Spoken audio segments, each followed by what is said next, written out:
submit. Mr. Chan Kim-po. Thank you, President.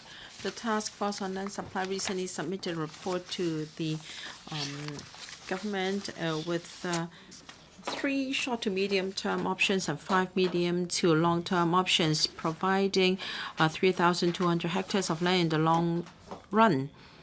According to the report, by 2026, we're still 115 hectares short of land.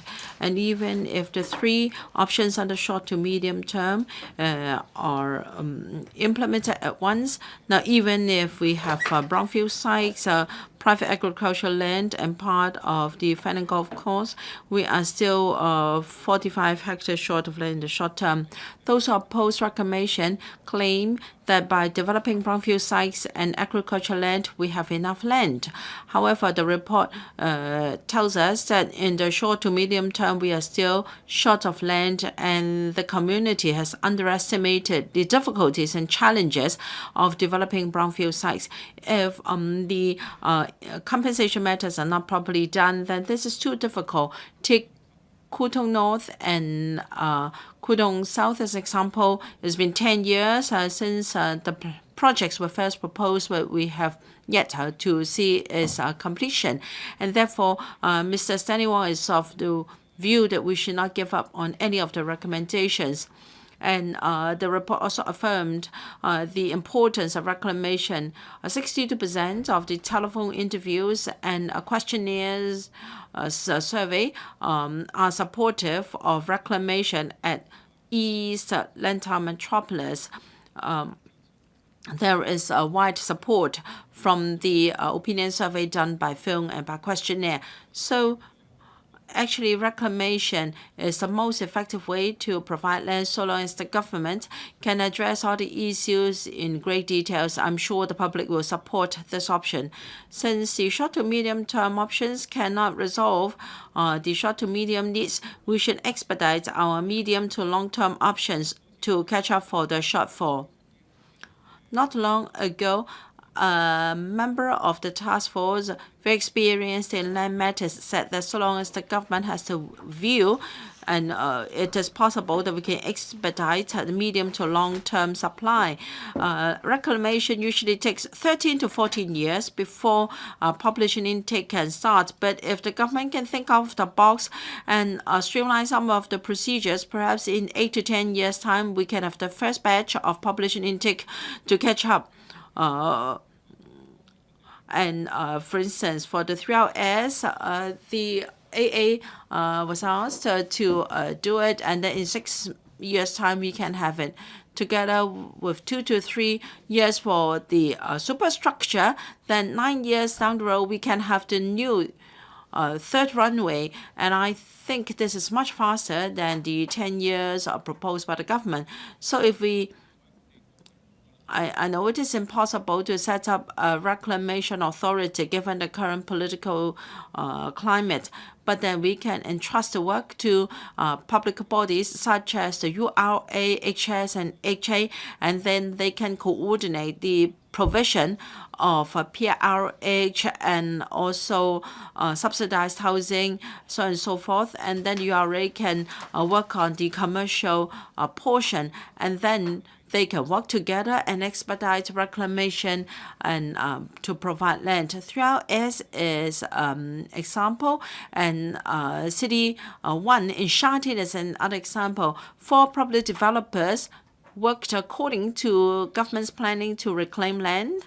And then for construction of the new airport, it was first proposed in 1989 to its commissioning in 1997 only took 9 years, so reclamation can be faster than planned. I think these are excellent views and is worthy of our consideration. There is something seriously wrong with our infrastructure.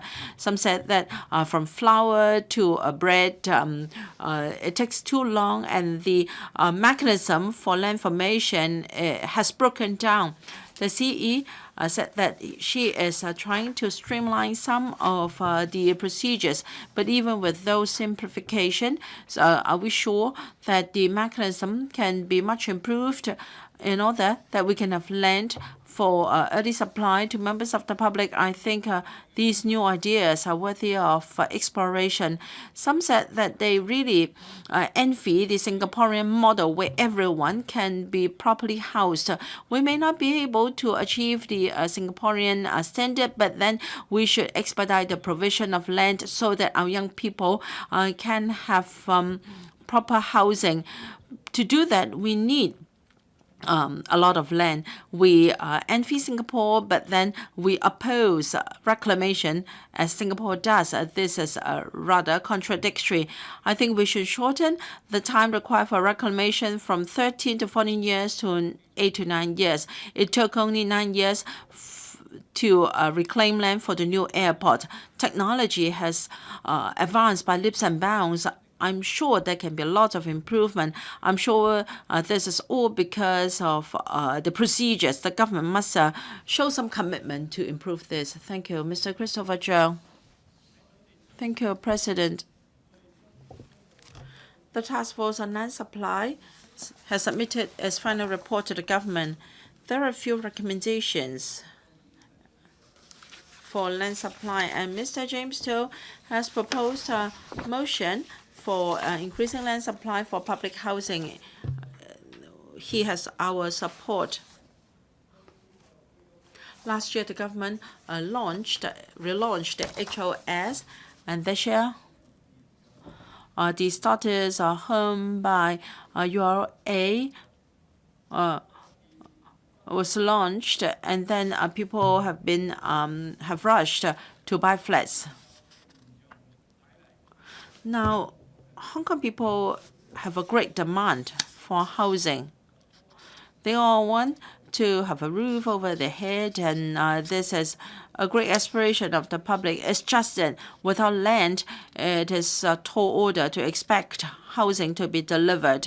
We face a severe shortage in land. Even if the government adopts the recommendation by the task force wholesale, there are three options under the short to medium term: developing brownfield sites, tapping into private agricultural land, and alternative use of sites under private recreational leases, and also developing partially the Fan Golf Course.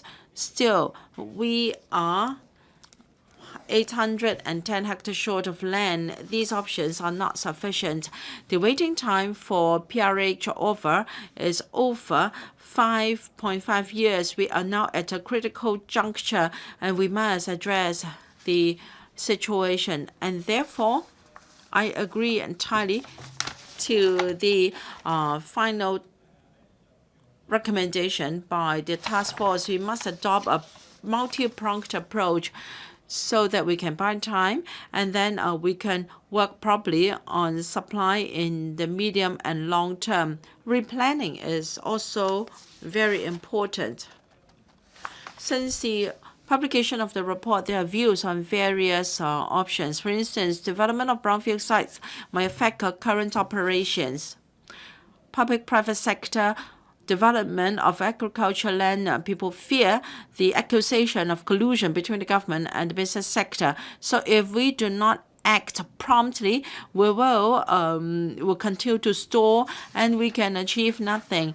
And again, we cannot resolve this deadlock in land supply. Finding land is very challenging.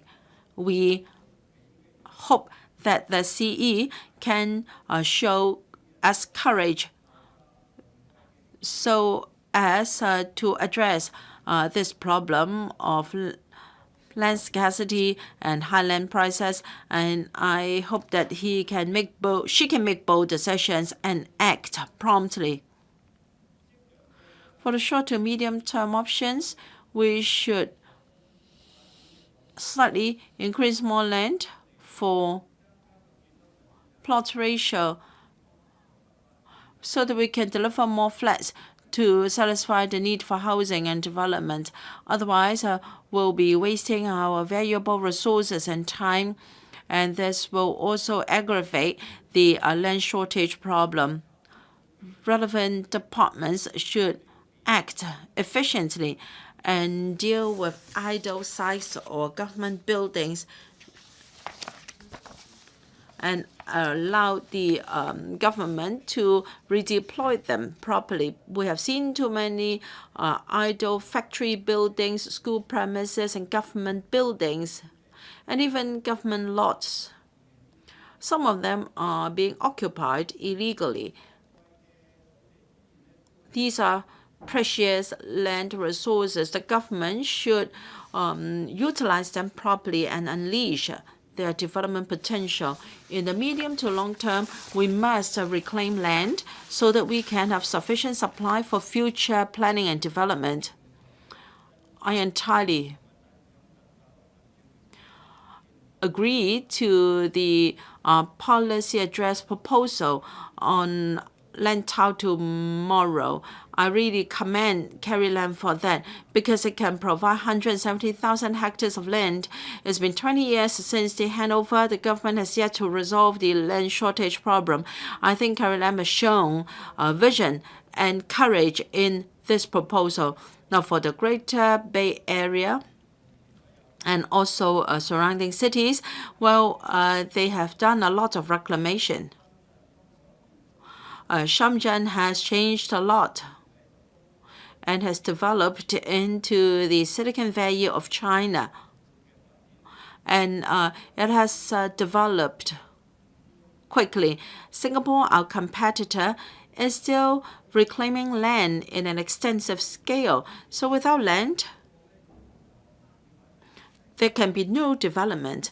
There can be no supply for housing. The task force has not covered Land Tao tomorrow in its public engagement exercise. This is regrettable. But since the respondents have supported reclamation, I think the government can expedite the Land Tao tomorrow plan. Lastly, I'd like to talk about public-private sector participation. I think it has the support of the public and is also an option to provide land. The government should not fear any accusations. I'm sure you can have the support of the community because it is one way to resolve our flat shortage. With these remarks, I support the government's move to identify land as soon as possible to address the housing shortage. Thank you. Professor Joseph Lee.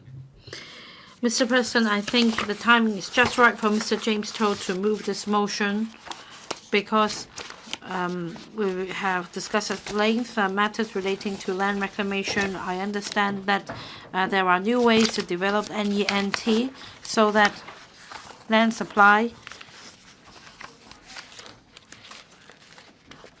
can achieve some progress by 2030 when we have yet to reach the age of 120.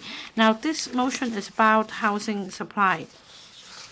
And Mr. President, you may know that at this moment it is really a dream for people to own their homes. And even if you purchase property, you need to spend all your money every month on mortgage payments.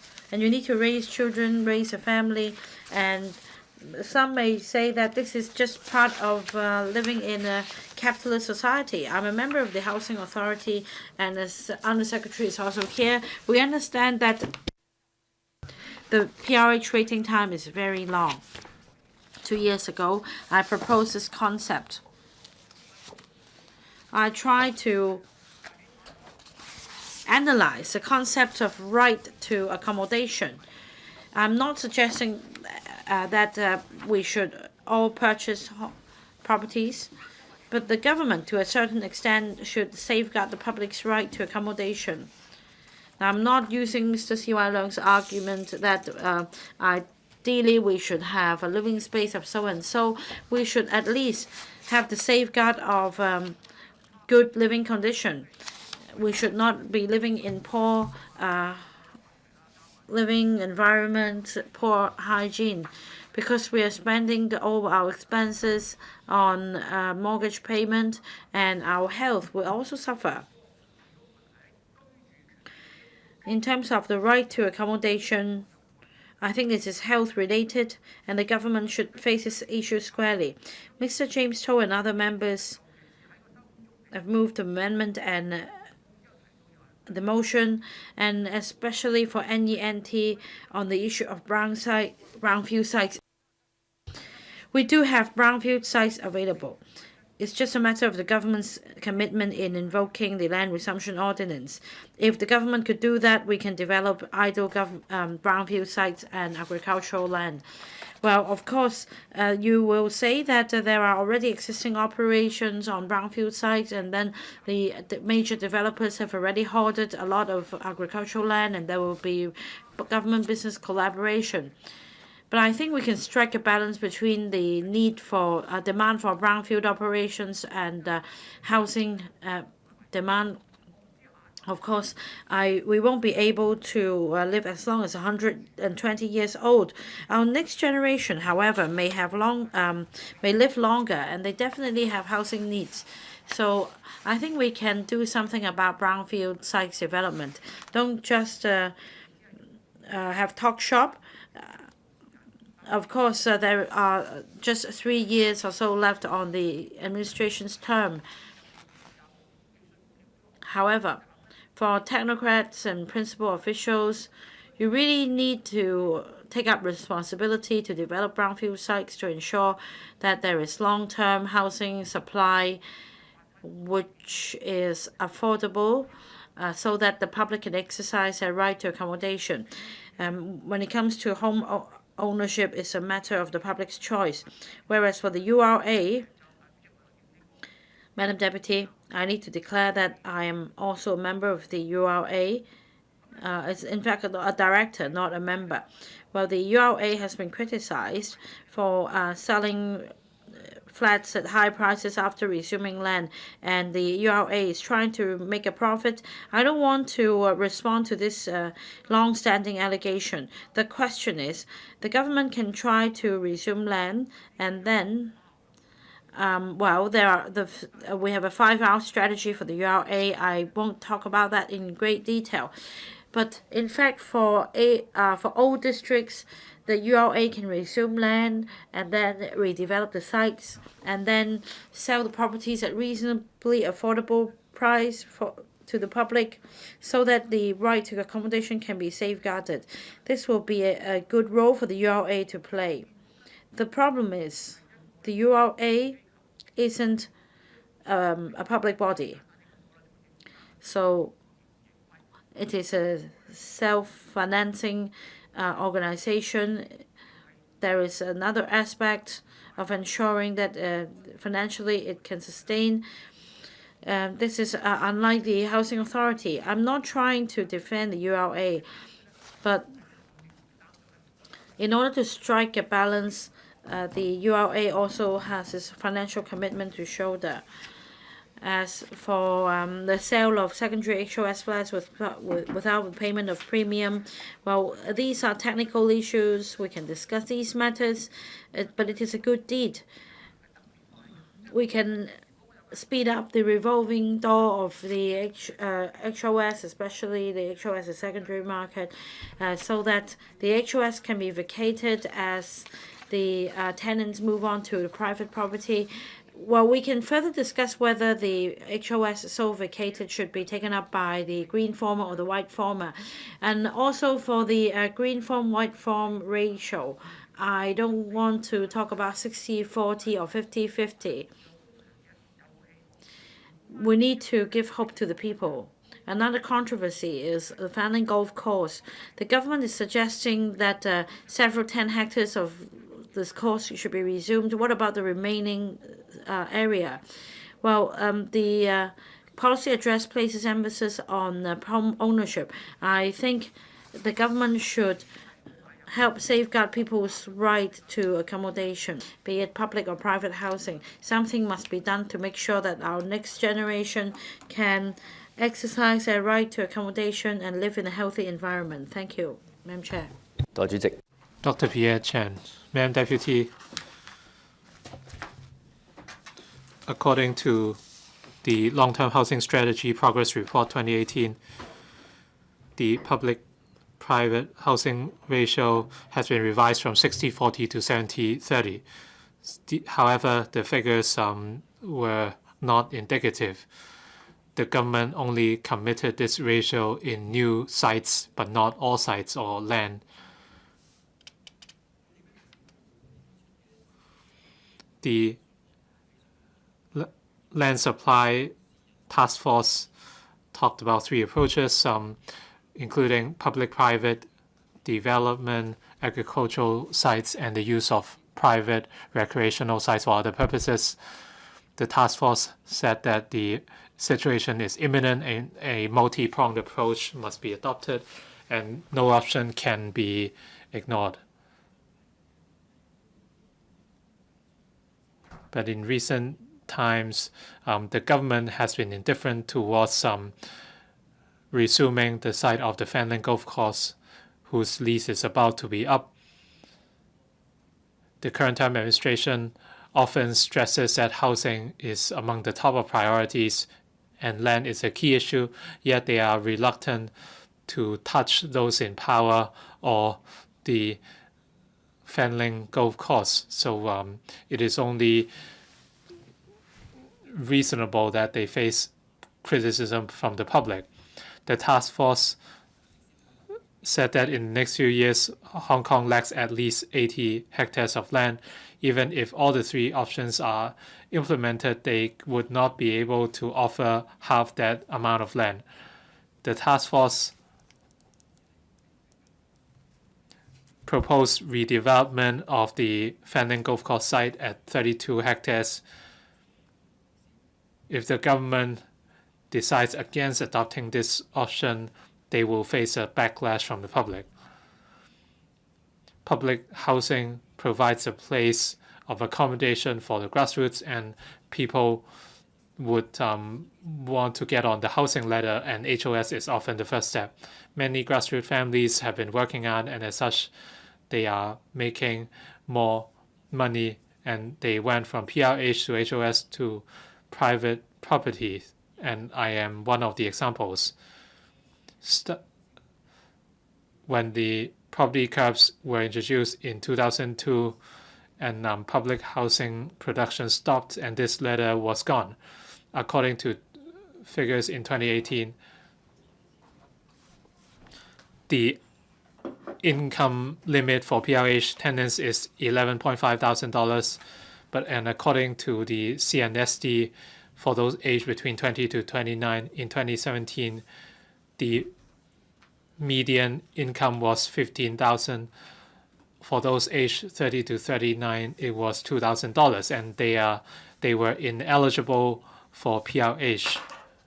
For these post-80s and post-90s, they could only rent subdivided units or nano flats or continue to stay with their families.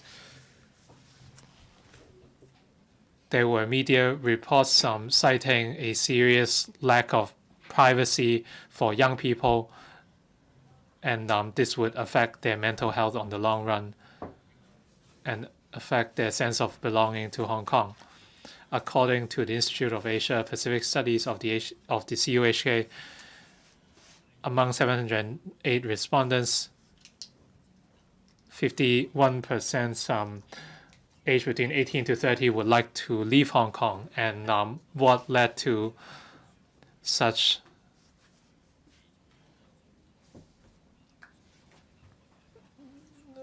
idea. And one common reason is the cramped living conditions, and among those with a clear destination of relocation, they often cite spacious living conditions at about 35%. So it is obvious that the land issue has disappointed a lot of Hong Kongers, and the new generation does not intend to stay here. The government often stresses the importance of housing and youth, but the current situation shows that our youth have no upward mobility, so it's only normal that they feel disappointed. On the housing policy, we must have more PRH and HOS estates in order to reassure our youth. Policy continuity is key to the housing issue. For the Urban Renewal Authority, their reputation of building luxury homes has taken root among the public. They should, but the government should introduce more affordable housing and introduce reselling restrictions. A number of members have proposed measures today, and there are many views on the actual approach or detail, but there is no controversy on the intent of the motion itself. The government, I acknowledge the government efforts to adopt a multi-pronged approach and be fair to all segments. I so submit. Mr. Ko Wai-kwok. Thank you, Madam Deputy. The security or the stability of a community depends much on housing. According to the CNST, 210,000 people are living in inadequate housing or subdivided flats. 30% are aged below 24. They live in expensive, poorly lit and cramped units, and these are often frequented by mice and wood mites, and many of these places are not air conditioned. If our youth are living in such conditions, how would they feel about our society? Of course, they would have a negative impression. The shortage of land supply is not news. For PRH waiting time, the average time has increased to more than 5 years, and it will continue to go up in the next 5 to 10 years at least.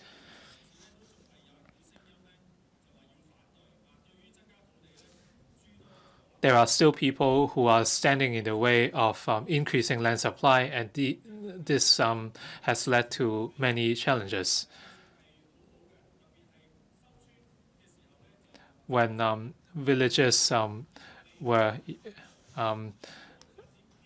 relocated, some people are against the eviction of villagers, and some people are against land reclamation, etc. But why are they tying the government's hands? What these people are doing is just restricting land supply, and they are just deceiving themselves and the public. Those against increasing land supply often talks about developing brownfield sites first before touching the greenfield sites. It sounds right, apparently, but when you look at the objectives track record, they apply double standards. When the government developed new towns, the objectives were against eviction or relocation, and they wanted to protect all the factories and plants. But for brownfield operations, well, these brownfield sites support the livelihood of many grassroots, for example, the recycling and logistics trades. And yet the objectives are asking them to leave. So on one hand, they are against eviction and relocation, and on the other, they are asking some people to leave immediately. So this is further dividing up our community. We certainly face a shortage of land in Hong Kong in terms of housing, elderly care, or economic development. Land is needed. 23% of the land in Hong Kong is developed, of which 7% are for housing, while country parks make up 40% of our land. The so-called garden city, that is Singapore, country parks make up 8%, developed land makes up 54%, while housing makes up 14%. So these figures are almost double that of Hong Kong in terms of housing. Singapore only has a population of 5.6 million. So it's no coincidence that they are doing a better job than Hong Kong. So when we face a shortage, we must find answers. If you want to identify land, you must make sacrifices.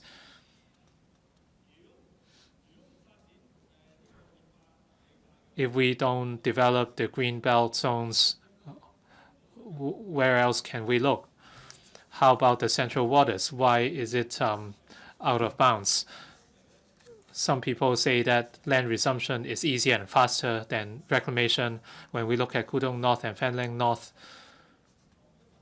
we have been talking about land resumption for 12 years, but it's yet to be done. So it might take even longer than reclamation. So this is something for the public to think about, who are actually the people standing in the way of land resumption and the increase in land supply.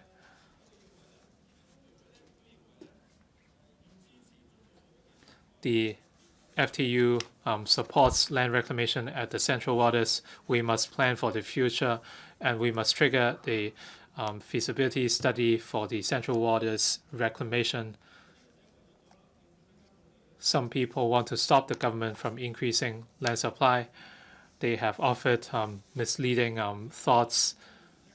Today, Mr. James To talks about utilizing military sites. I think this is a non-starter. Since the colonial time, these sites have been designated for military uses, including for training, shooting range, military facilities. There are actual needs. Military sites are necessary for each for every region and country. The opposition wants to utilize these sites with specific uses instead of developing other land. And I'm sure the public can see what is reasonable and what's not. The FTU feels that to develop brownfield sites, we must first reprovision the brownfield site operators, because these operations are of livelihood importance. Fanling Golf Course should be relocated to rehabilitated landfills so that we can vacate the golf course site and we can put that site into a better use. We do not support the amendments by Dr. LO Wai-kwok and Mr. Tony TSE. Over the last decade, Hong Kong lacked proper land planning. So the government should be pragmatic in solving the land supply shortage and come up with long-term planning. Some people are still standing in the way of the government increasing land supply. We regret that. Your time is up. Thank you. Mr. Leung Yiu Chung. Madam Deputy, Hong Kong's property prices are high, and in recent years, it has become one of the most pressing livelihood issues. Those who cannot own a home are forced to live in an SDU. According to the HA's 2018 and 19 to 2020 to 2023, the production of PRH is lower than the target in LTHS, and that is every year there should be 28,000 units completed. In 2023-24, there will be only be 11,400 units, half of the target in the LTHS. And there are some 260,000 applicants, and they have to wait for an average of over 5.5 years. And that is way above the 3 years target set by the government. The greatest problem in housing supply is that there is unbalanced private-public housing supply. The government dares not to touch the private property developers. They have not resumed the over 1,000 idle agricultural land hoarded by the developers, and they are not willing to resume the Fanling Golf Course, and the billions of dollars in land sale revenue is plowed into building White Elephant projects, and there has been repeated cost overrun of these projects. And the task force on land supply submitted a final report to the government towards the end of the year. This is a pressing issue, they said, and we must adopt a multi-pronged approach. We must press ahead full steam with all options. And what is the CE's response? she just released a short press release thanking the task force and then said she will consider the recommendations in the report. And what she said then is that if she accedes to all the recommendations, that might not be very responsible. Let's think about this. The government said with high fanfare that this task force will be established, and he is stressed that it attaches a lot of importance to public opinion. After the task force has completed the report, the result is that the government is having its a cold shoulder towards them. This is unreasonable, and they have not been consistent in their stance. Since the CE Carrie Lam said that there will be this land title tomorrow vision creating 1,700 hectares of land, she said that she would attach importance to public opinion. And, well, she has not been consistent in her stance. The task force recommendations, well, we might not agree to all of them, but they serve as good reference. In short to medium term options, the task force said that the government should give priority to 3 options, including developing brownfield sites, while resuming private agricultural land in the new territories, and that should be alternative uses of sites under private recreational leases, and that includes developing the Fanling Golf Course. These 3 options have been supported by a majority of the interviewees. And among the 18 options, brownfield sites get the highest support, 80%, and then for developing in private agricultural land, 60% of support is garnered. But the government has jumped the gun in saying that there should be reclamation in East Lantau, and these options have lesser impact on the environment than reclamation. Now, there will be 1,300 hectares in private agricultural land. There will be 172 hectares in Fanling Golf Course, and we can invoke the land resumption ordinance to resume the 1,000 hectares of our private agricultural land. And all these options together will add a total amount of over 1,700 hectares, larger than the 1,700 hectares in the Lantau tomorrow vision. What matters most is that the government must pay due attention to public opinion, which is very clear. So the government should not say one thing and practice another. Another thing that I would like to say that in increasing PRH units, the government must also provide regular subsidy to non-PRH residents so that when they are waiting for PRH, they can maintain basic living. And I've raised that there should be a one-off subsidy provided to non-CSSA households living in private housing, and every quarter some subsidy should be provided to the eligible households in terms of the electricity or energy costs. I hope that the government can seriously consider my suggestion. The government should also consider another suggestion, and that is transitional housing should be provided to those now living in subdivided units. And they should no longer have to put up with appalling living conditions and all sorts of hygiene problems so that they can be adequately housed. Overall, Madam Deputy, the government, before consulting the public, should shelve this Lantau Tomorrow Vision Plan, and it should also invoke the LRO to resume brownfield sites and sites hoarded by developers. And it should also resume facilities for the rich, which can be a source for building public housing.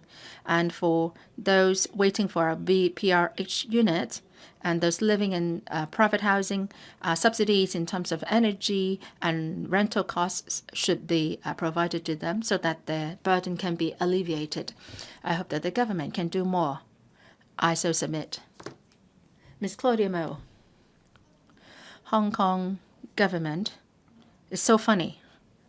Well, there was this period whenever you raised certain proposals, they only gave you one answer. There is an issue with land in Hong Kong because for this reason, well, nothing can be achieved because we lacked land. We've made a number of suggestions, but then they said that all these are non-feasible except reclamation proposed by them. In fact, a few years ago, I've heard this. A person who has now become a state leader who said this. Well, the mainlanders come with a lot of money, cash, to buy properties in Hong Kong. Why do you use cash? Well, the greatest denomination in renminbi banknotes is 100 renminbi. So they will carry them with bags of cash, and they are suspected of money laundering. So as a result, property prices in Hong Kong are highest around the world, and this is so saddening. People can't afford private housing, and they have yet to be allotted a PRH unit. So the motion today has to do with identify more land to address the housing issue to build PRH units. I'd like to thank Mr. James TO for listing out all his proposals. He said that brownfield sites and idle agricultural land will amount to 1,300 hectares. And for Fanling Golf Course, if that is resumed, then we will have 172 hectares. And Disneyland, well, the idle site is 54 hectares in size, and military sites,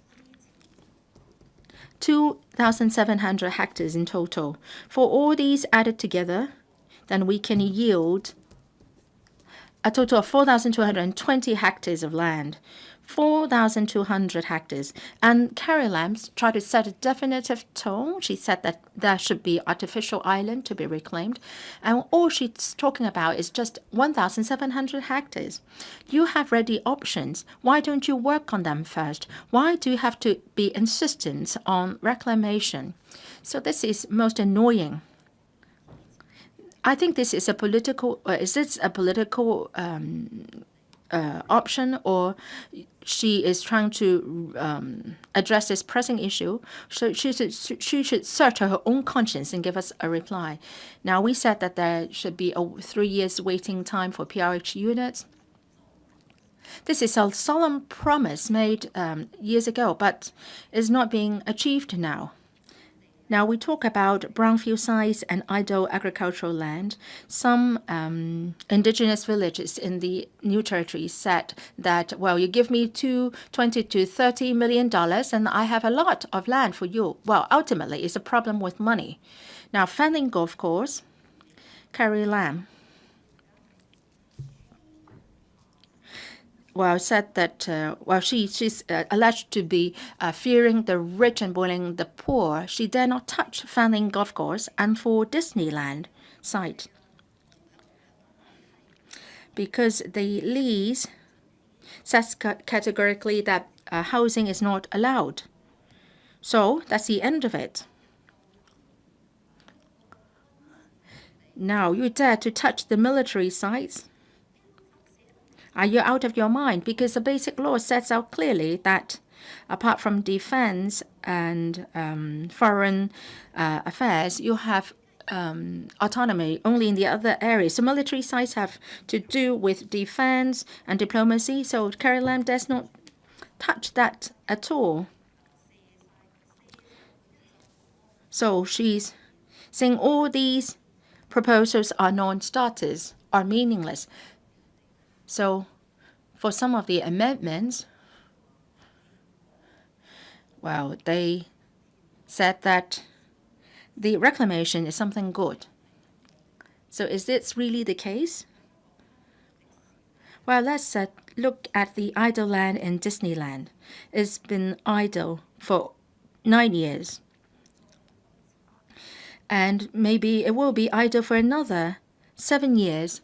A study is going on as to what use can be put to it. If we hadn't build Disneyland, the Disneyland site itself could have been used for building public housing. It's the size of a Victoria Park, but it's too late to talk about it. But then there is a site next to it, which is idle, and we don't know what to do with it. So there is this suggestion that if the rich people, we are worried that the rich people will not have anywhere to play golf if Fanling Golf Course is taken away. We still have a site in Sai Kung and Deepwater Bay where there is golfing facilities. Donald Zhang had a meal at the Clearwater Bay Private Club once he's gone out of jail, and that's a site that I'm referring to. Nobody talked about that site. So can the Fanling Golf Course be relocated to the Disneyland site? It might be smaller, but it's better than nothing. You have to negotiate business on a golf course. So let's have the golf course there, and then we can release the 172 hectares at the FGC. Can that be done? Well, even if public housing cannot be built on Disneyland side, given the stance that Carrie Lam has, that I am the law, then, well, the land leases can be changed. And, well, the governments can say that there is a social need, and the lease should then be changed. Ultimately, it has to do with whether Carrie Lam has a determination to tackle the housing issue. While housing is a right, not a welfare, it is a human right. Thank you. Mr. Jeffrey Lam. Thank you, Madam Deputy. All of us would like ourselves and our families to be adequately housed. But in such a small place like Hong Kong, this is such a luxury. In the past few years, the government has done a lot of work in trying to find land for housing. But in Hong Kong, finding land for housing is still a big challenge. The CE in her policy address proposed a Lantau tomorrow, and response from the community has been positive so far. BPA has commissioned a survey. Over 60% of the respondents strongly support the reclamation of East Lantau for providing land. Lantau tomorrow provides 1,700 hectares for over 1 million people. And it can also be a transportation hub linking up Lantau, Tuen Mun, and Hong Kong Island to form a new core business zone so that Hong Kong can scale new height in our development. I urge the CE to submit a funding application for the advanced study of Lantau tomorrow and start reclamation there as soon as possible. Of course, the CE should adopt a multi-pronged approach in addressing our public housing shortage. Mr. James TO asked the administration to formulate development plans for aged public housing estates. Myself and BPA have been asking for this for a number of years. There are over 20 aged public housing estates in Hong Kong over 40 years old. Some are as old as 50 to 60 years. So the government should really expedite the redevelopment of these housing estates. On the one hand, it can then satisfy the call for in situ rehousing. It can also shorten the waiting time for PRH. Because of severe shortage of land in urban areas, the government should consider relaxing the plot ratios of residential, commercial, and in business land. Take Kowloon Town as example. The area has got many villas and also low rises. In fact, the Kai Tak airport has been relocated for a long time, and I think it's high time we relaxed the plot ratio of Kowloon Town. I also agree that brownfield sites and agricultural land are options for short and medium-term production of flats.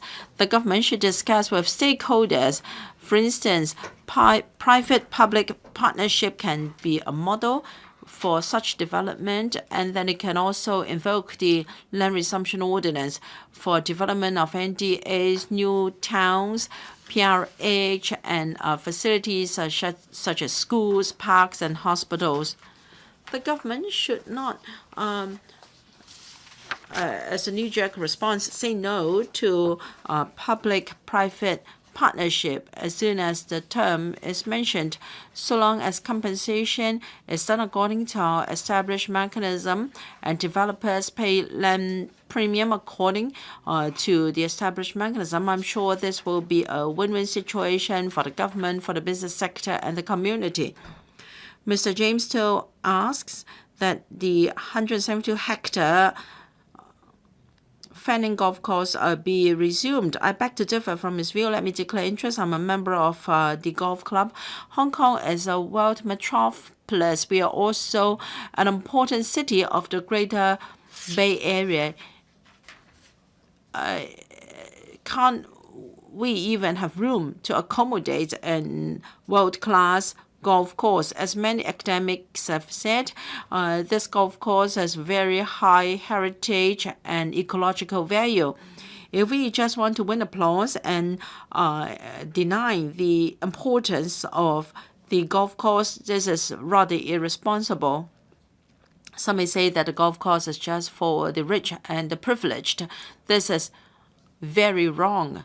In fact, the golf course is more and more open to non-members, whose usage has reached 45%. This is an indisputable fact.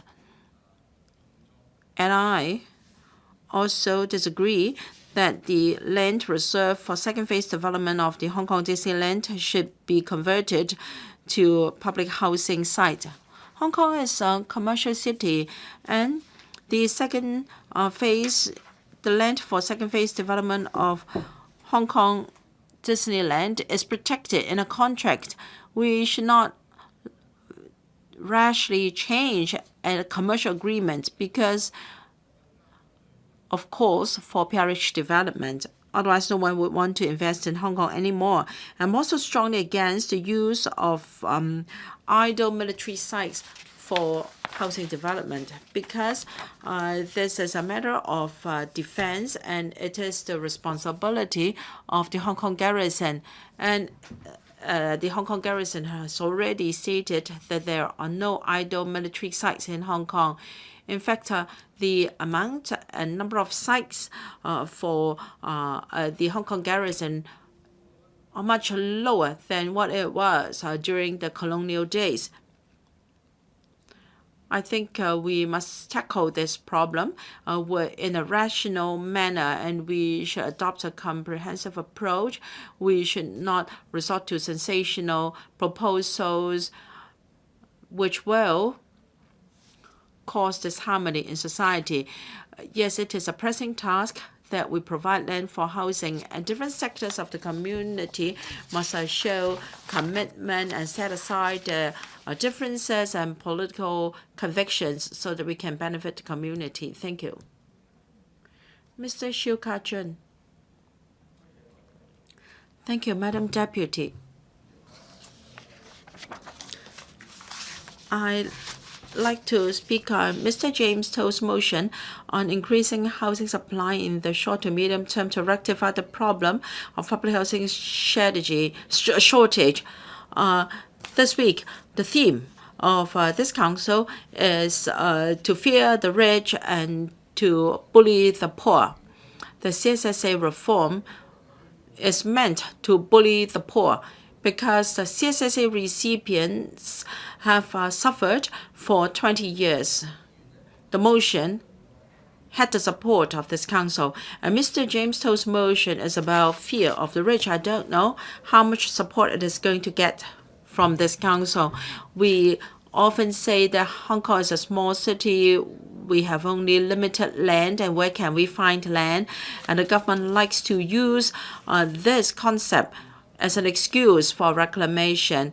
Yes, the government has not mentioned the root of the problem, collusion between the government and the rich, and also of land and also large amount of idle government sites and also brownfield sites. We have to tackle the problem at source on a structural level. We must not allow the rich and the privileged to continue to consolidate their interests.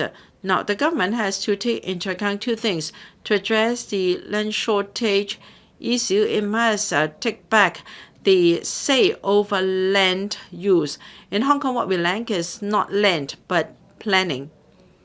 Everyone is looking for land, and is it true that everyone is trying to identify land for Hong Kong people? The CE in her 2018 policy address announced the Land Tile Tomorrow plan.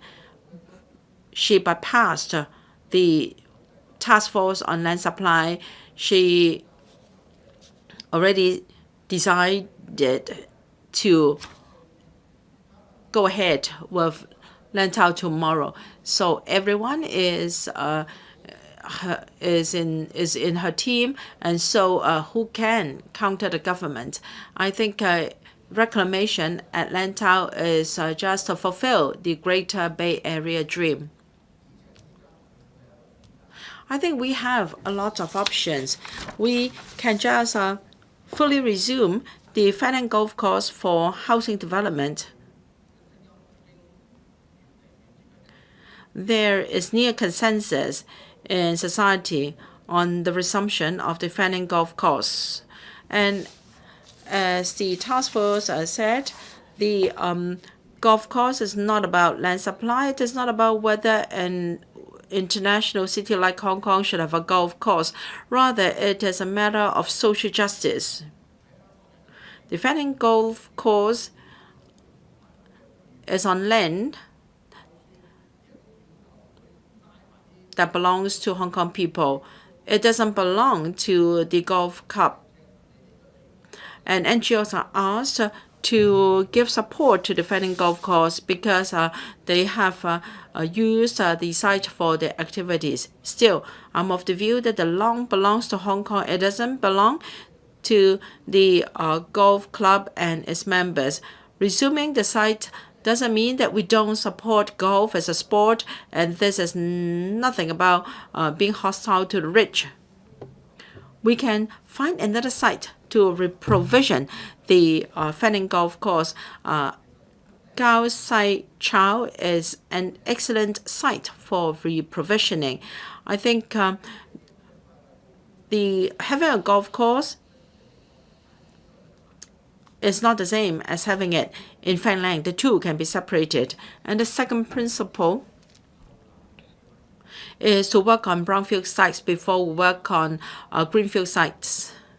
Now, we should first work on brownfield sites that cannot be used for agriculture before we consider touching the countryside and reclamation. According to research, we have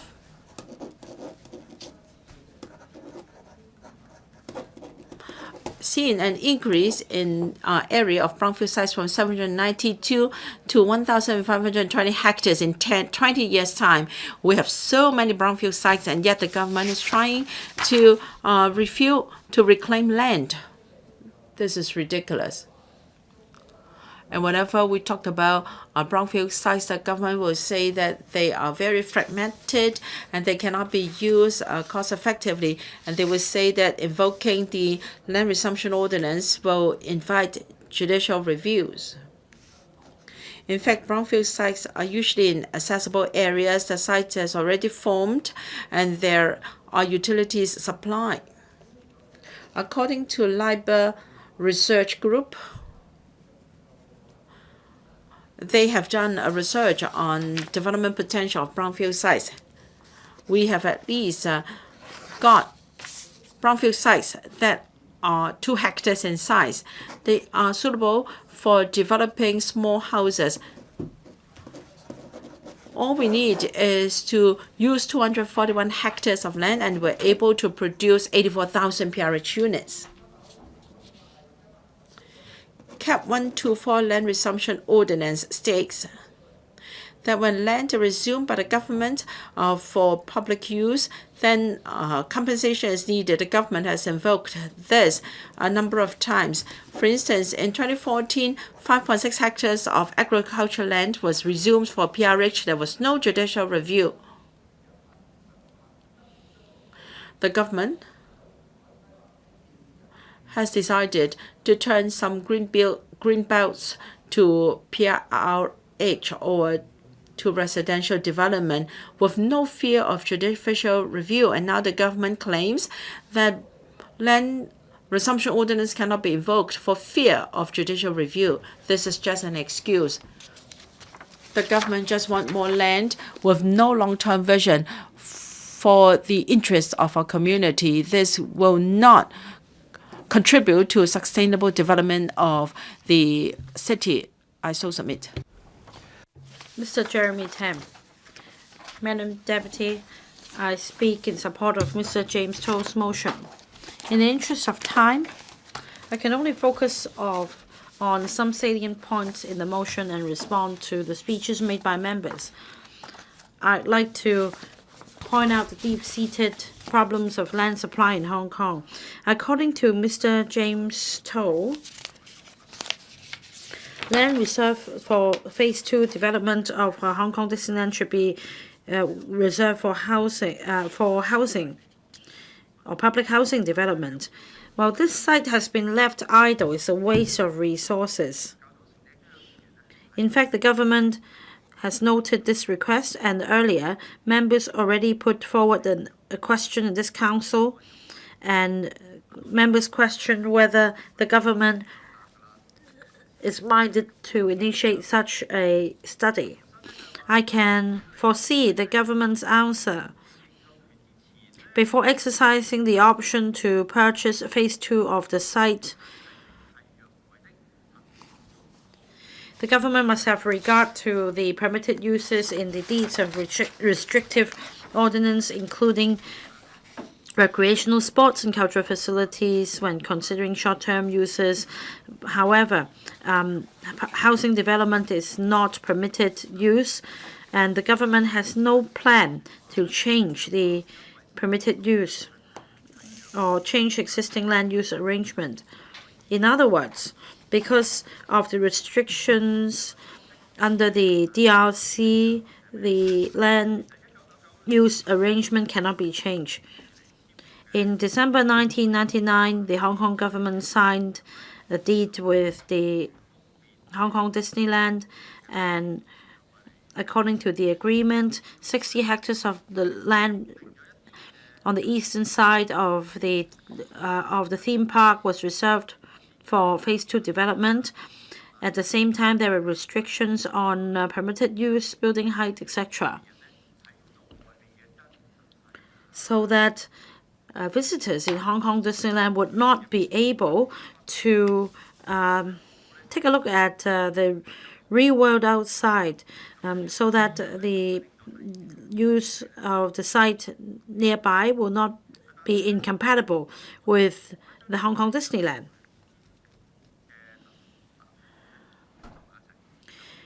Well, we can also refer to the government's answer,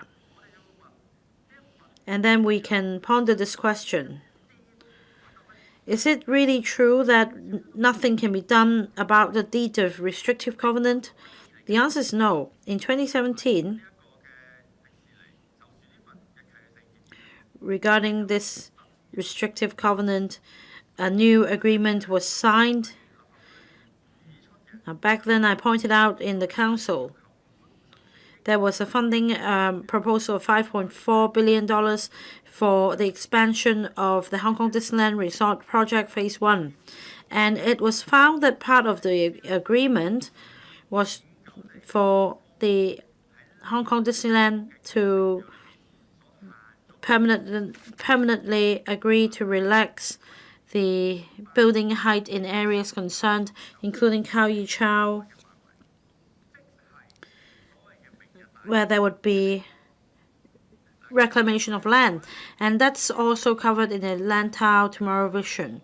The funding proposal was endorsed, and the DRC was amended. So clearly, if necessary, the DRC can be amended. Well, the government is saying that the Lantau Tomorrow Vision seeks to undertake housing development. So there is no conflict here.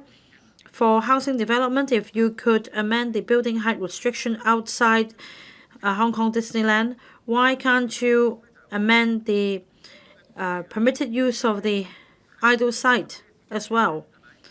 And we can do something about the design. Well, if there is a concern that visitors inside the theme park would take a look at the reality, we can then change its design. For example, in the transitional housing premises, we can also paint a mouse on the wall. Or how about using the site for lodging by staff of Hong Kong Disneyland so that more sites can be released? I don't think there is a problem since they are staff of the Disneyland, or perhaps they can even wear costumes when they go in and out of the site. They can pretend to be Mickey Mouse when they stay overnight there. When we are short of land, we need to come up with solutions. And it is not really so rigid and inflexible, because for Kao the building height restriction has been relaxed. The other point is about the controversy over FGC. Mr. Tommy Cheung said that traffic impact assessments, air quality assessments, etc. will have to be carried out, and then the construction won't begin until 10 years later because of the various impact assessments. Well, I find it really surprising, because there could be even more bigger problem with our housing problem. You don't need to do this one by one. You can have all the assessments conducted at the same time. They can go in parallel. You can't say I'll stop breathing because I have another problem. That's not true. Well, say for EIA, TIA, etc., building plan submission, all can be done at the same time. And he is breaking down the timetable so that altogether it takes 10 years. But after all, I think the matter is that the aristocrats are holding on to the golf course. When it comes to their interests, they are not willing to budge an inch, and they even try to suggest that it takes a long time to complete the development. Please talk sense, I so submit. Mr. Yu Siwing. Madam Deputy, the original motion is increasing housing supply in the short to medium term to rectify the problem of public housing shortage. What is regarded as short to medium term? It takes about 7 years' time from planning to construction, including 3 years of planning, 1 year of tendering, 1 year of foundation works and site formation, and 2.5 years of topside development. From land resumption to population intake, it takes about 8 years for a project to be completed. So for short to medium term, we're talking about 5 to 10 years. Well, according to the original motion, brownfield sites should be resumed. Now, from land resumption, negotiation, compensation, rezoning, to installation of utilities, construction of transport and infrastructural facilities, it is envisaged that a project could take as many as 10 years. It is not regarded as a short to medium term measure. As for other options that require land resumption, they can only be regarded as a long-term strategy. Well, according to the long-term housing strategy, we're not meeting the target in the short to medium term in terms of housing supply. Much of the strategy has to do with medium to long term. It shows that against a backdrop of insufficient resources, it is really a tall order to resolve housing problem in the short to medium term. The government should work harder. Madam Deputy, to shorten the average waiting time for PRH in the light of public housing shortage, we can only optimize the use of existing resources and introduce transitional measures to help those in need to be allocated PRH flats, and also to help low-income families living in poor living conditions. There are measures proposed in the policy address worthy of our support. For example, for PRH elderly tenants above the age of 70, if they move to a smaller unit, they will be exempted from paying rent. It is estimated that 16,000 units are involved, and over 10,000 tenants will benefit. There is also another measure to relax the requirements of industrial units. I again think that it is feasible. I think there should be sufficient incentives for industrial buildings to be converted into transitional housing for PRH applicants. We can streamline the procedures, draw up guidelines, and offer necessary subsidies. We can also waive land premium for landowners to offer the industrial buildings for rent as transitional housing, and then the owner can, after a period of restriction, decide to rent out properties. Vacant school premises, idle PRH units can also be optimally used as transitional housing after conversion. By making use of vacant premises and units, the government doesn't need to deploy a lot of resources, yet at the same time, we can help address the problem and reduce the market's reliance on subdivided units. In the long run, we need to increase housing supply. I have the following comments on the original motion. First, on fully resuming FGC for housing development, I have reservations. FGC has a centuries of history. It is a heritage on its own. There are 30,000 trees, including 160 trees that may belong to the OVT register, and they may be protected species. There are also historical relics and building clusters. And for 50 years, the Hong Kong Golf Open has been held at the LGC. Now, there is a suggestion that it can be reprovisioned, but if it is reprovisioned, the historical value cannot be maintained. We should not sacrifice the heritage value.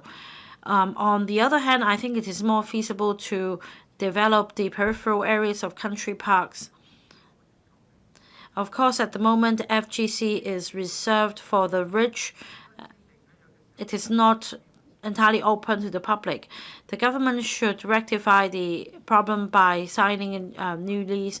And regarding the other suggestion, using Phase 2 development of Hong Kong Disneyland for public housing development, well, the government has the option to purchase the Phase 2 site of the Disneyland, and after 2020, the company will be able to renew the option for 2 times, and before the TWDC is giving up on the option to purchase, the government must respect the contractual spirit. Of course, the government can engage in negotiation. It is a rather difficult task, however, to negotiate with a U.S. company, and it may come as a hefty price. I don't think this is a feasible option in increasing housing supply in the short to medium term. It is a very complex issue to address housing shortage. I think that reclamation in ELM would be a feasible option. The government should draw up suitable plans as soon as possible, together with an implementation timetable, so as to address the housing shortage troubling the public for so many years. I so submit. Ms. Ao Nok Hin. Madam Deputy, just now Mr. Yu Si-wing mentioned the reclamation proposal at East Lantau. This was not mentioned by Mr. James To in his motion. The Democrats have reservations towards land reclamation, and the reason is simple.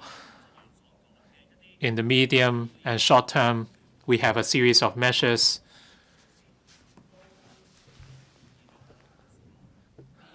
A number of measures have been proposed. Why are we going for land reclamation from the outset? Why can't we explore the many options? And apparently, the government refused to take any of those options on board. They are not just rejecting the community, they are also rejecting the Democrats and rejecting Stanley Wong. He did a lot of work to get the report done, and now people are laughing at him for suffering the same fate as Nelson Chow. Even the former electoral member Jasper Chang said he never heard of the large-scale reclamation plan at East Lantau. How can you convince the public that the government is committed and open in dealing with various land supply proposals? Let's talk about some of the options mentioned in the motion for the Fanling Golf Course. Some of the arguments are just laughable. From the consultation, some people were against resuming FGC. Some business chambers and developers wrote that without FGC, they have no place to negotiate their business deals. It was simply amusing. Does it mean without FGC, people cannot get their business deals done?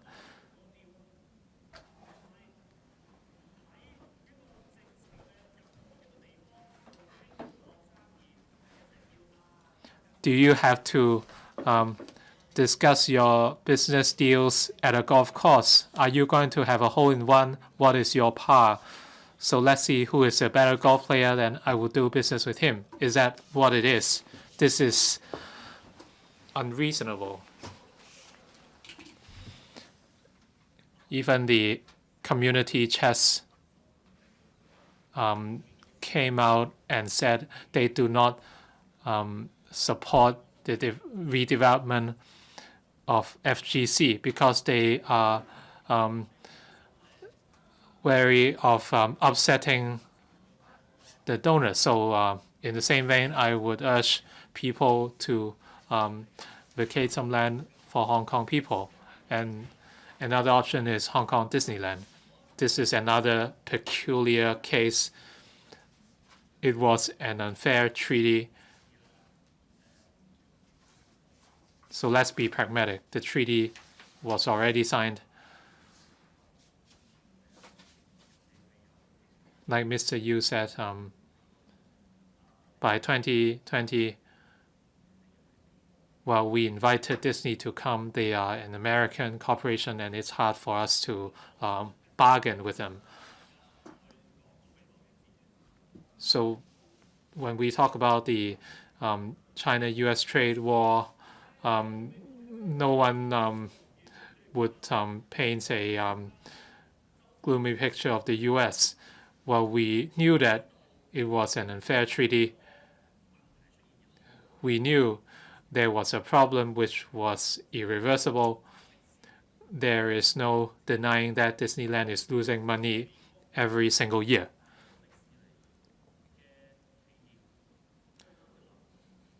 Even the Walt Disney Company would think that they do not want to lose money every year.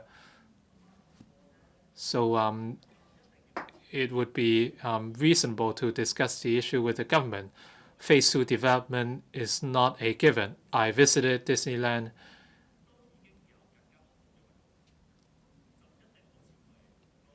I think some of the sites can be put into a better use. If you vacate the Phase 2 site, well, you can build an estate and you can ask Donald Duck and Minnie Mouse to come along. Then you can have Mickey Mouse and Buzz Lightyear, but you would still be able to alleviate housing shortage. We know that we are reaching a dead end. Disney is losing money while the site is left vacant. So shouldn't you negotiate with them? Carrie Lam visited Beijing to talk about the traffic ratification at the 3 toll tunnels.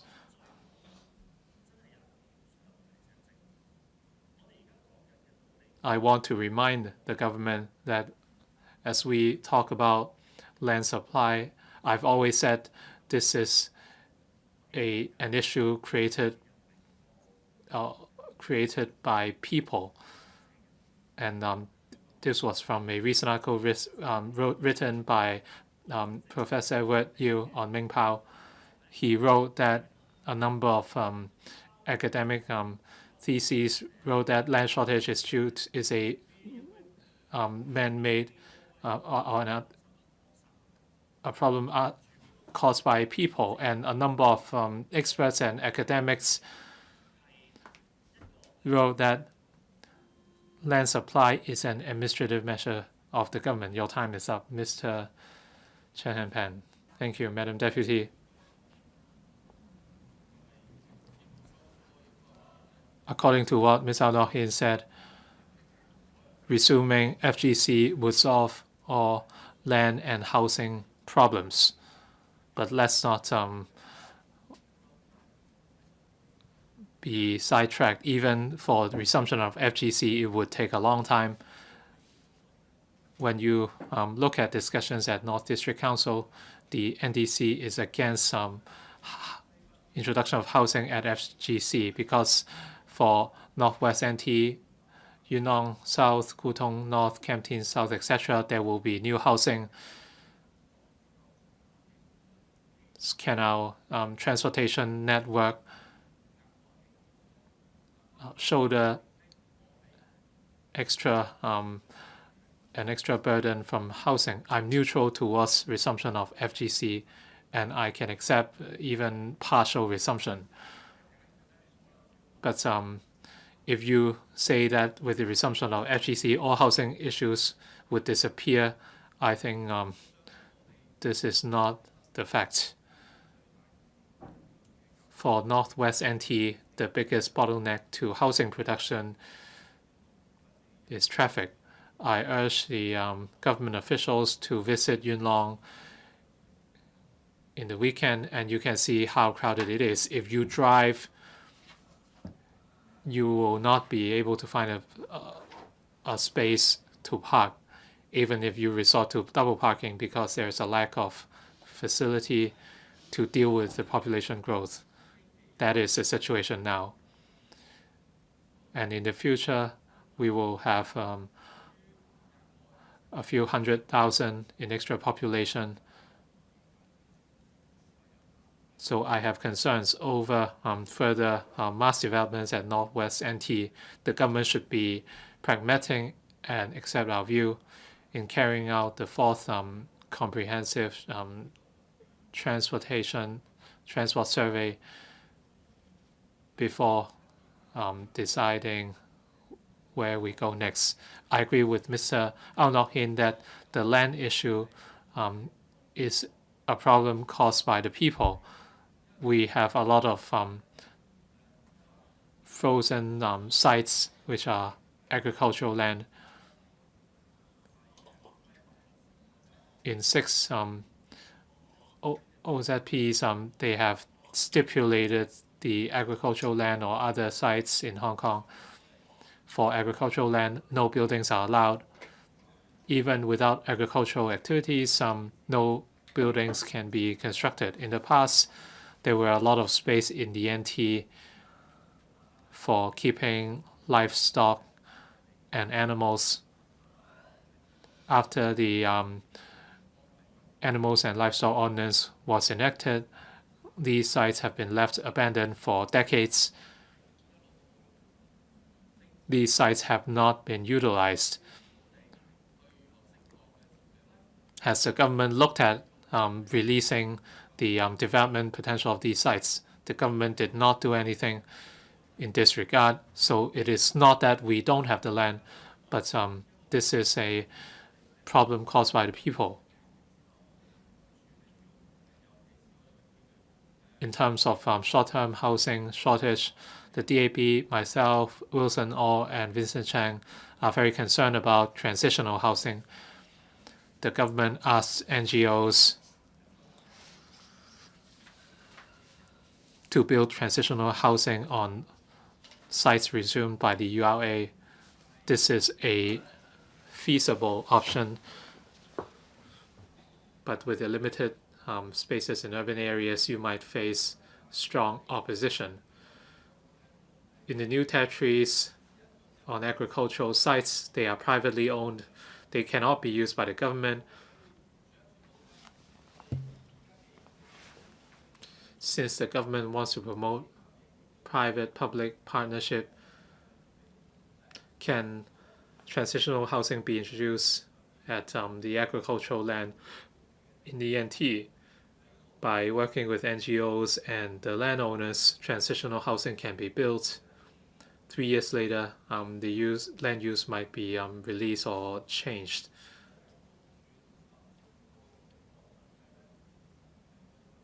And I think we can then solve the problem with transitional and interim housing.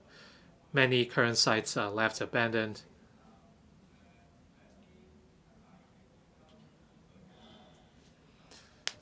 Even at near MTR stations and traffic interchanges, you can find plenty of such sites. There must be, we must think about electricity supply, water supply and sewage, drainage, etc. These are problems to overcome, but I think it can be done.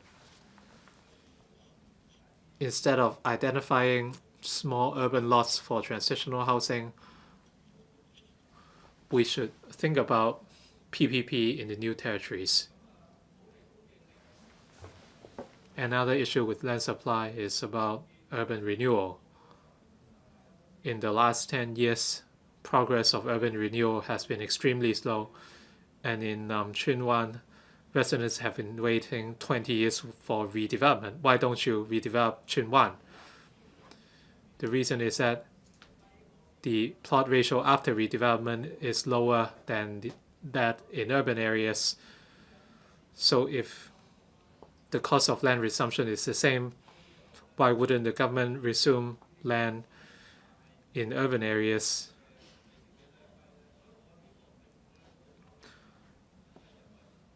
So the government should think about releasing development potential of the land, and they should align the plot ratios of Chun-Wan with urban areas. Then people would know that the redevelopment value at Chun-Wan and urban areas would be same, and people would be happier to redevelop. So we should think about our primary focus. Thank you. Dr. Chang Chung-tai, thank you, Madam Deputy. About the shortage of public housing and the overall housing policy, I hope that the government can carefully consider the issue so that the policy will not deteriorate or be worsen. Now, in the government's paper on LTHS, well, the definition of PRH has been turned into PRH/GSH. Well, so the definition of public housing has become unclear because the public will be unclear about what should be the number of PRH to be built. They are trying to obscure the facts. You said that the ratio will be 7-3. Everybody is happy because the ratio has increased. But then it also covers SSF. So you are deluding people. It's like the blessings group, which are cheating people. Well, put a bit more money and you can get return. But then there is no distinction between PRH and GSH. So it's neither here nor there. And then there is also a long-term aftermath or fallout of this measure. In the last few years of the colonial government and in the transition period during the 1997, the problem surfaced. Well, the PRH has been sold off as a TPS, under TPS. And some residents didn't agree to that. I bought a PRH unit at a low price and I can live there for my entire life, and that's good. That is the view of those with a vested interest. But in the new territories, we are not seeing just a problem of acute shortage of land or housing, but it's a problem with the government's maladministration, mismanagement, and they are obscuring the facts. So the housing policy becomes neither fish nor fowl. Well, before I spoke, I just dealt with one complaint. It's been reported in the newspapers. In Taiwan at State Hayward House in Taipo, there was electricity suspension in one block for a few days. And that was reported in the newspapers. It's not about the quantity of housing PRH supply. There is a problem with mismanagement. The Taiwan estate used to be a estate, and in the past few years, then it has been turned into a TPS estate. And then several days ago, because of an accident in the electricity supply room, as a result, the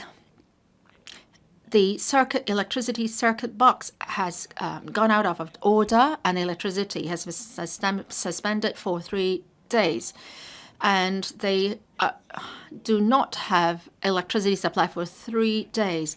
Now, among the 1,000 households, 200 or 300 households are occupied by the elderly. They have to walk up the stairs, and the weather is turning cold. The CLP is very good. It has provided two temporary facilities, the circuit boxes.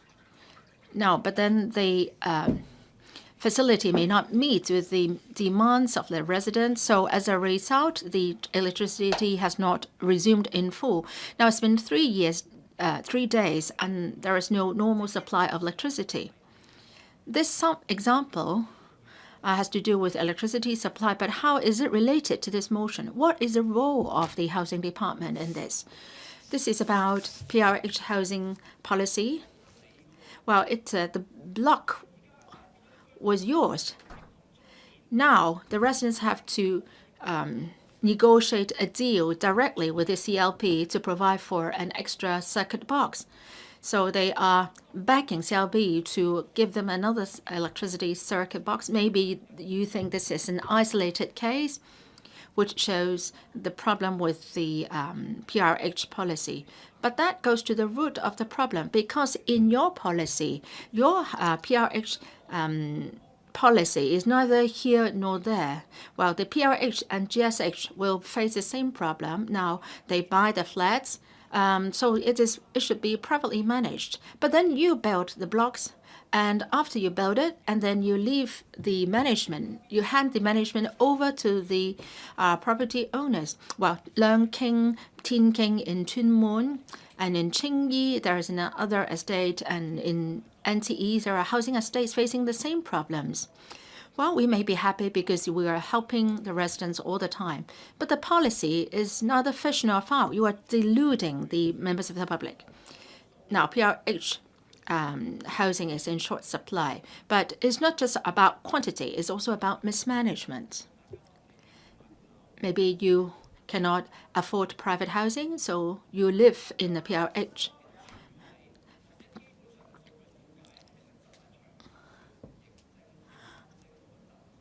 But do we get to the bottom of the matter? Well, in the middle of last year, Carrie Lam was talking about a vacant property tax. The response has been positive. But then we are talking about vacant property tax for first-hand properties, and the government never fully grasped the figures on how many first-hand properties are vacant. So you are digressing, Dr. Cheung. So it's not just about whether we have enough PRH units.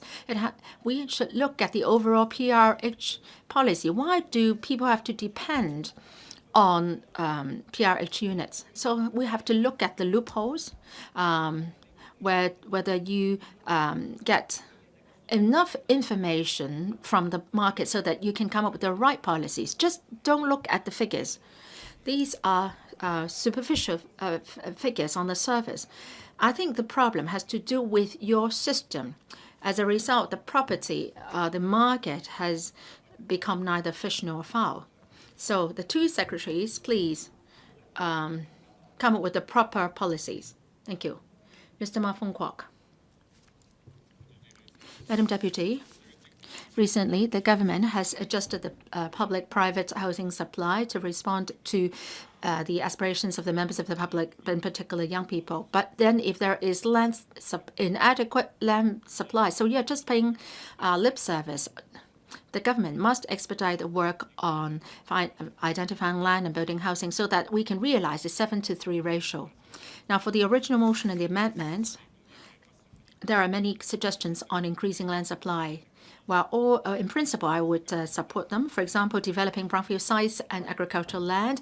We should invoke the land resumption ordinance, which engage in PPP. These should be studied and implemented immediately. And the exchange letting scheme for subsidized sale developments with premium unpaid and redeveloping aged estates and increasing plot ratio, all these should be implemented. But apart from that, the government has to strike a balance between the needs for economic purposes and housing purposes. If we allot all the land for building housing, we will just hamper the development on other sides.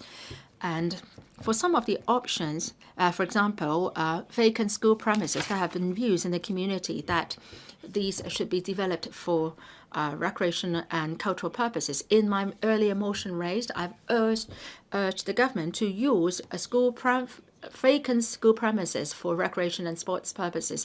And some of these premises are situated in remote areas and they lack major infrastructure for supporting housing development. And for those in the urban areas, even if they are in the urban areas, they are just suitable for fill-in buildings. And we need land for elderly homes and recreation and sports purposes. And these sites should be used for that instead of housing development. And for military sites, they're not suited for housing development. We should properly house the garrison. Well, we are in peaceful times, but we should prepare for crisis situations. So we should reserve sites for military uses. And if we turn them into housing sites, that would be irreversible. If we have to negotiate with the CPG for releasing certain idle military sites for housing development purpose, that's not good. But we can consider, say, leisure and cultural uses. Now, resuming FGC as a representative from the sector, I have reservation. Even for partial redevelopment, I have reservation. We should not sacrifice sports development for building public housing. That's not desirable. The FGC is the only site in Hong Kong suitable for organizing international events. It's a major training ground for local athletes, and the golf athletes in Hong Kong have strived hard to achieve good results, including Chen Chi-ching. She represented Hong Kong in the Open Golf last year, and for 3 other athletes, one of them has got into the finals. And Chen Yu and Ting Wai Chung are also very good athletes. Many members have spoken, accusing the FGC is a private club for the rich. I think that's too emotional. I mean, that kind of speech. Now, some say that we can reprovision for the FGC. But then if we do have the land, why don't we use it for building housing directly? Why should we have to reprovision FGC? Some green groups are against reclamation and building housing at the fringes of country parks. Their reason for being protecting the ecology. But then if we are to resume FGC, we might have to destroy the old and valuable trees, and that's another destruction to the environment. There are 44,000 hectares of country parks. Should we be making use of them? If we just use 5% at the fringes part, we will be getting 2,200 hectares of land. And by our usual standards, that can be 316,000 units housing 800,000 people can be built. I'm not advocating that we should first develop fringes of country parks, but what I'm trying to drive at is we just opt for resuming FGC instead of fringing, using the fringes of country parks. Isn't that kind of double standards?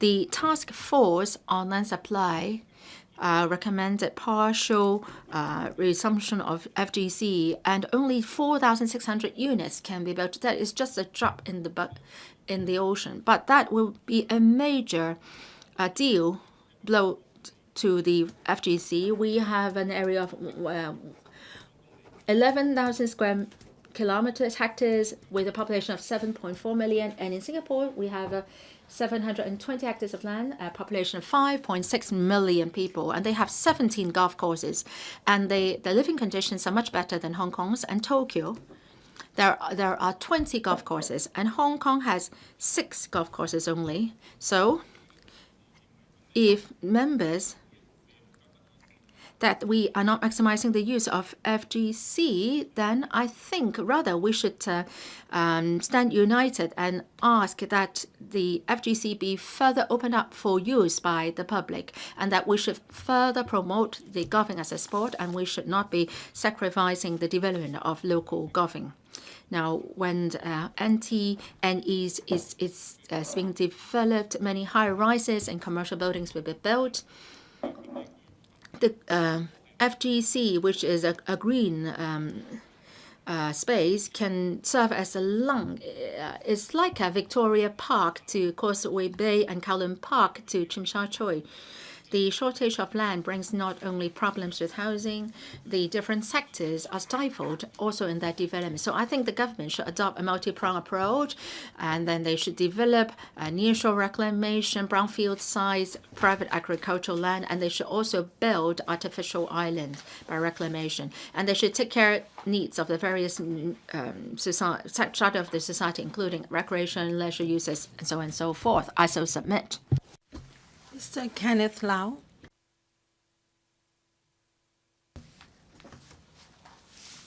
Madam Deputy.